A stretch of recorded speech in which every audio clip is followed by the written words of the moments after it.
What's up, everybody, and welcome to BioS 3 Raw TV. As you guys can see by the title, I got a text from my friend Dave Finelli up in Rhode Island, who I've known probably for 24 years or something like that. Al Thurston passed away today. And those of you that don't live in New England, you probably have, aren't familiar with him and what he's done and what he meant to all of us that were from that area in general. So we're going to just start at the beginning. 1993.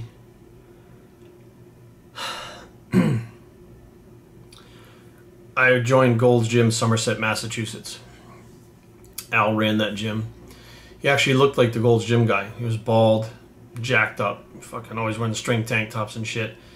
He was big. And I remember seeing him around the gym, and he was an imposing figure. He was intimidating.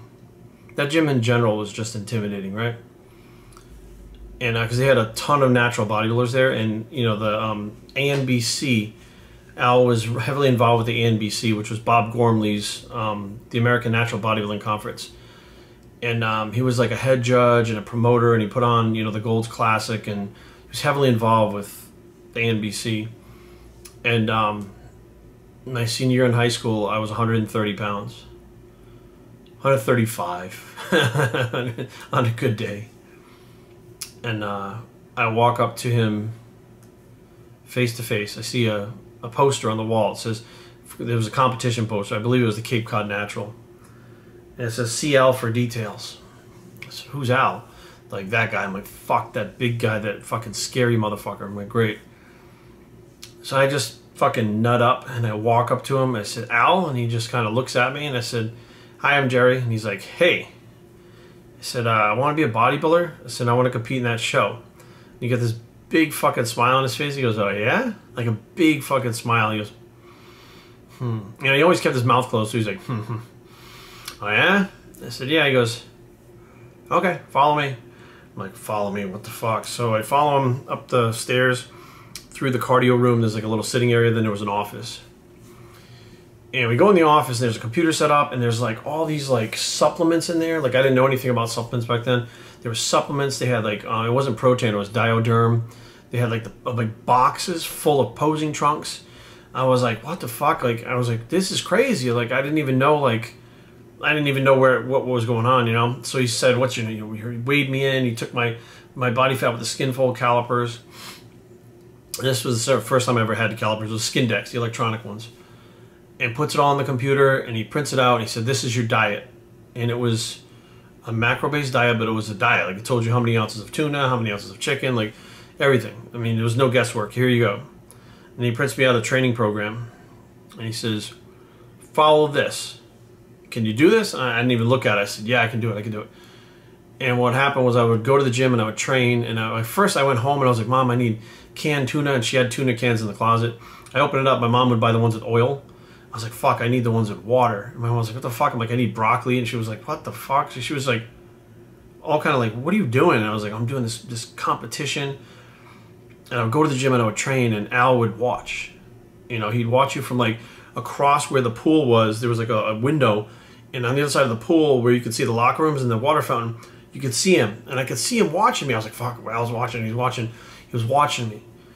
And then I saw him in the gym. He said, you've been following it? I said, yeah. He goes, okay, come on.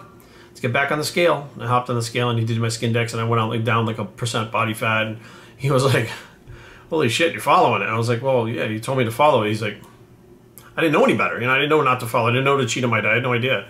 I just did what he told me to do. And, he started, adjusting things every week for me.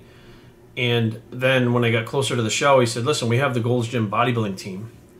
He said, we don't have any teenagers on it right now. He's like, we meet every Saturday to pose. You need to learn the poses. You need to learn the mandatories. Invited me to the class. I started taking the class with the other bodybuilders, learning how to pose. And Al was just always there. He was always there. And I did the show, and I was so excited. I was so fucking excited. I was just jacked to the moon that, I was a bodybuilder now. I had protein stained in my knuckles and shit for fucking weeks, but, whatever. And I stayed at that gym. You know, I was happy. You know, I was happy being a part of that club. I was happy. Al was the, if it was an orchestra, Al was the conductor. You know, he was the one that controlled everything.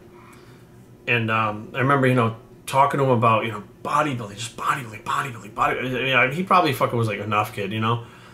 And then they got to a point where he just felt like people were getting by the drug tests. And he truly felt like he wanted it to be natural. He wanted it to be fair.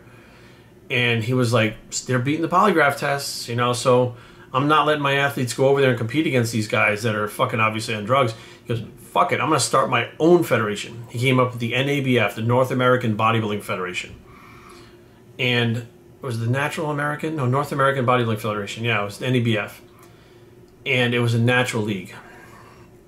And when he was forming it, he asked me to be there at the meeting. Now remember, I'm a teenager, right? I'm like 17, 18 years old, I'm a teenager. And he said, you know what, we don't have any teens. Why don't you sit in on the meeting and give us your point of view for what would be good for the teen classes, what you think we should see, what we should do. And I actually sat down at this restaurant. I cannot remember the name. It was in Somerset, down on the water. And I'd never had boneless buffalo wings before and boneless buffalo shrimp. And I ate them there for the first time. And I remember sitting there and he really wanted to know what I had to think, you know, what I had to say about starting this new league. You know, I was there for the beginning of it. I mean, I'm 17 years old. I'm looking back now, I'm like, that's an incredible experience. It's an incredible trust that he had in me and the other people there because he wanted to have the best thing out there. And what he came up with, polygraph and urinalysis both. He was like, fuck it. If we're going to do it, we're going to do it all right. We're going to do it hard. Fucking polygraph and piss test. And he started the NABF. And I actually never competed in NABF. I wound up going over to World's Gym because I wanted to go to the NPC with my training partner Donnie, and at that point Jay Cutler was getting involved in bodybuilding and things were just taking a different turn, and I saw that the magazines didn't have any of the natural guys and I wanted to go that drug route. And I think he was extremely disappointed that Donnie and I left and that I wanted to go that drug route because he really, really wanted us to stay natural. And he would tell us like how to do these diets, and Donnie and I would like, Donnie actually worked there at the gym, at Gold's Gym for Al. And like in the back room, we'd be like, oh, let's carb up. Okay, we get like donuts, and we'd fucking sit there and eat donuts. And Al would walk in, and he'd be like, what the fuck are you two idiots doing?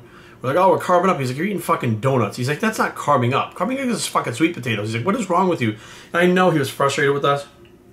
He never gave up on us. And he constantly, you know, like would try to give us advice. And he absolutely was like a father figure to me. You know, my dad didn't know anything about bodybuilding. He didn't know anything about the sport.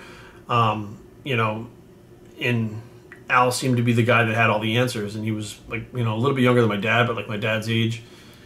And he wound up closing the gym, working out of another place. He was also a personal trainer. Like he trained people, and people that trained with him got their asses handed to him. he was good at that. And then he was like Ocean State hard bodies or Rhode Island hard bodies or whatever it was he was training out of. And then he just disappeared. And I didn't really know what happened to him until he popped up on Facebook years later. And he had moved to Florida and he had a horse farm, like a horse ranch. And he had 7 stallions, you know, and calves. And I mean, he got out of the bodybuilding thing and just started to enjoy his life in his retirement.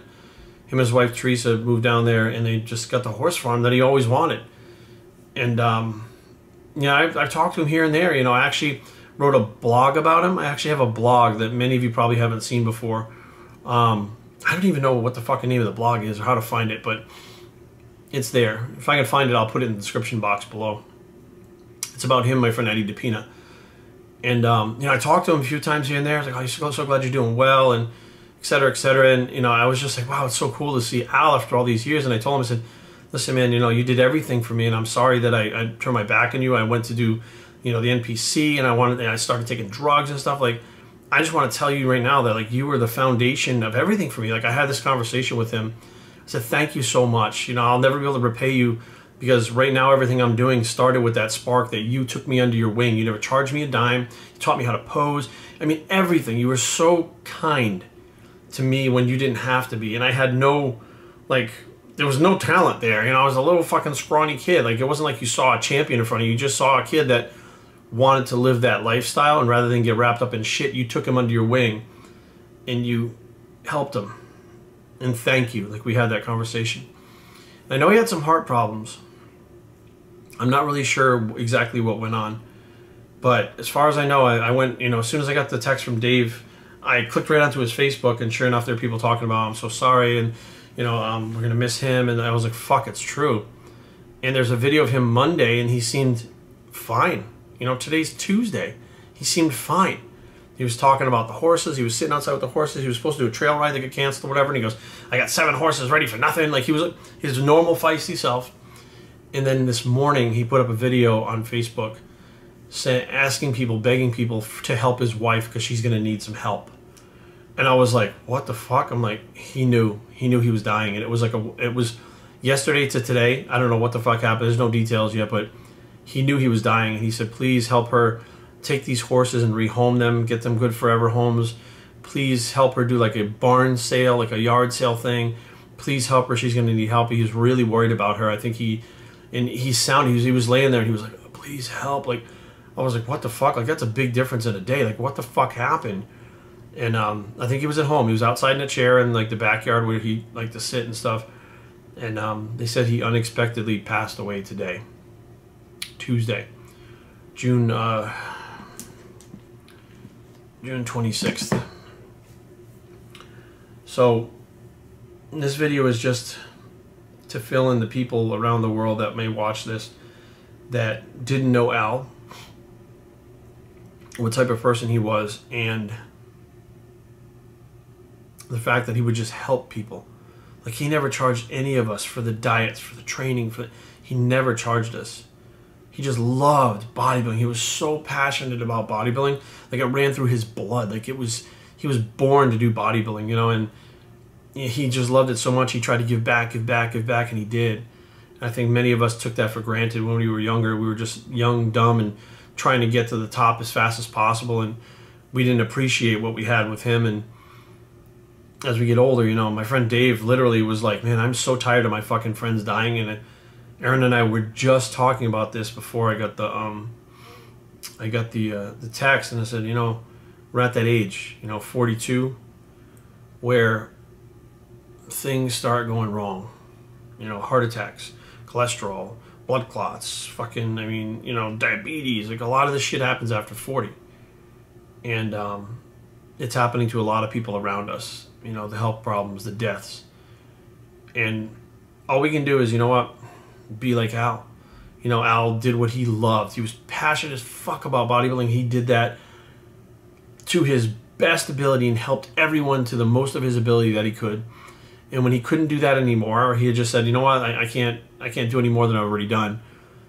He said, I've always wanted to have horses. He moved down to Florida, started a fucking horse ranch. Like, he just did what he wanted to do and lived his life on his own terms.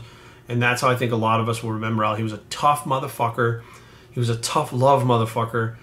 And he did shit his way, which I not only admire, but I respect. So Al, you know, like, we had that conversation a while ago about everything. I appreciate everything that you did for me.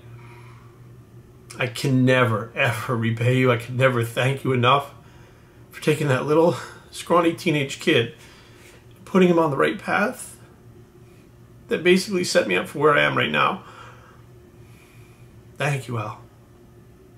And rest in peace.